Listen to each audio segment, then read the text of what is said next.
Welcome back.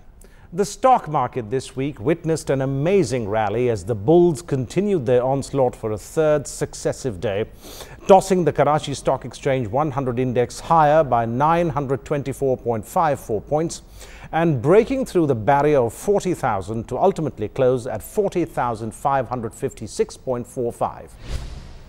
Now, these gains materialized yesterday in the second session as investor confidence received a boost in regards to the receipt of financial assistance package from Beijing on the Prime Minister's visit to China next month. Moreover, as investors rushed to pick up the stock market witnessed one of the highest daily volume of shares traded since May of 2017.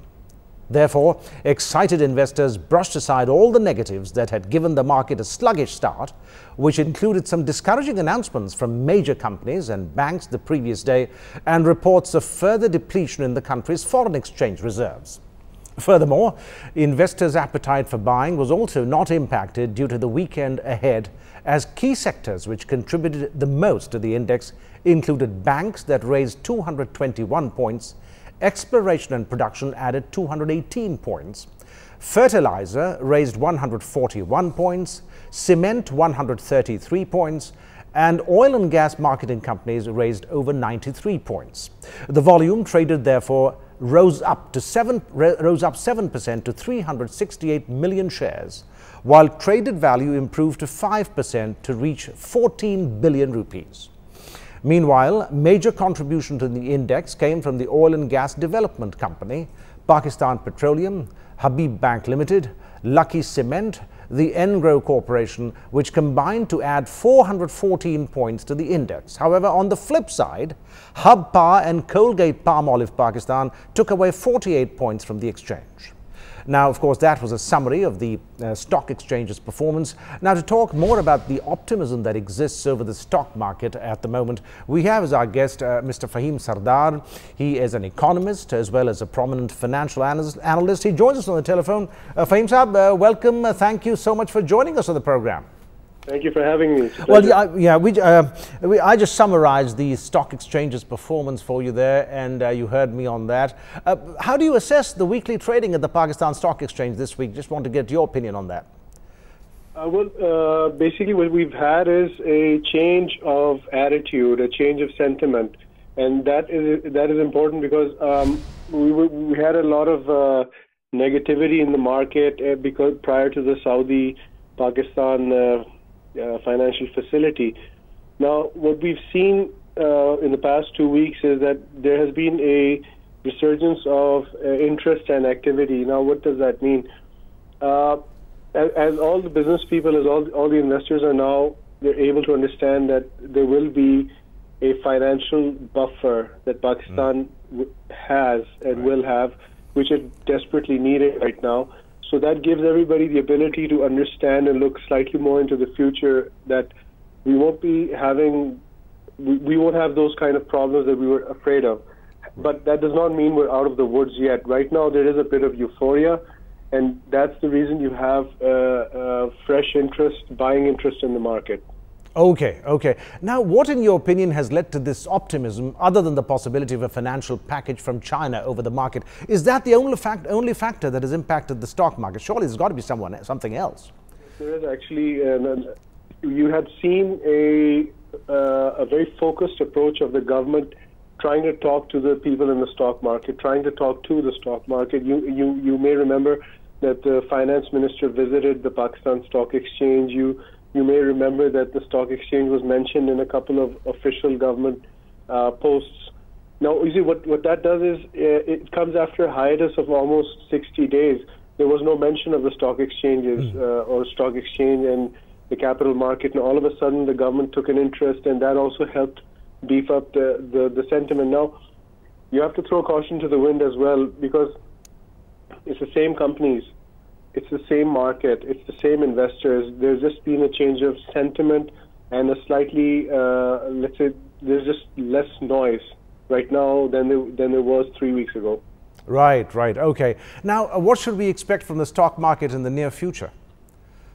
I think you will expect a little more activity in the upcoming week. However, you will also see some activity fading away unless there are more there's more tangible news, such as our PM will be visiting China, so we have a very strong idea of what's going to happen there, and he should be visiting Malaysia and UAE. We also have a very good idea what's going to happen over there, so they might actually help the stock market get that tangible macroeconomic news that can be measured, that can be talked about, and that might trigger more sustained activity. However, we have to throw caution to the wind. There is an element of euphoria in the market right now, which has the tendency to fade away in let's say, a week's time. Right, but you do see politics still impacting the stock market and its future in the short run, certainly. Of course, that always happens. Politics is inseparable, and despite my having said this so many times on the TV shows that we have to separate politics from every activity, especially economic, I think that my wish will never come true. But the fact of the matter is, whatever political activity happens, and if it is harsh or severe, that will have a direct effect on the stock market as well. Right, and I'm sure you'd agree that there is considerable more clarity now than there was, say, a couple of weeks ago, which obviously can only help the stock market. Uncertainty has obviously diminished over the past couple of weeks, so that has helped the stock market, right? Indeed. As I had briefly mentioned just a while back, that there is less noise now. There is more. There is a greater ability to see slightly more into the future. So if there's a business manager, such as those who are watching all the developments regarding Pakistan's fiscal balancing, they're able to say very confidently that, look, we have the funds now, that problem is gone. We just need to now start looking at the economic structural issues, the hemorrhages and the taxation systems that need to be addressed, which frankly they do. Yeah. Now, of course, the foreign investors is someone we have focused on lately, as we should, I suppose. How has the foreign investor reacted to the positive move that exists over the market right now? Because that's an important part of the national economy. Okay, there are two segments to answering this question. Firstly, one set of foreign investors who had invested in Pakistan, they're still there. They haven't left. And there's another set of investors who comes and goes. So we have seen through the numbers that there has been an attrition of foreign investment in the past 2 weeks, maybe. However, that attrition has been replaced by buying from the mutual funds.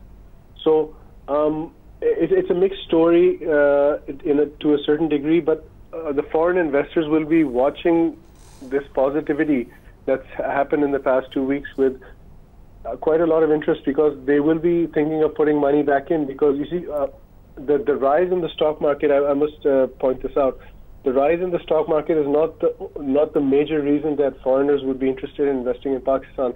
The major reason for foreigners to invest in Pakistan would be the ability to balance our fiscal issues, our balance of payment issues, our ability to handle these macroeconomic aspects, which we can clearly see Pakistan is heading towards a good situation. Faheem Saab, thank you so much for joining us. Good to have you. Look forward to talking to you again.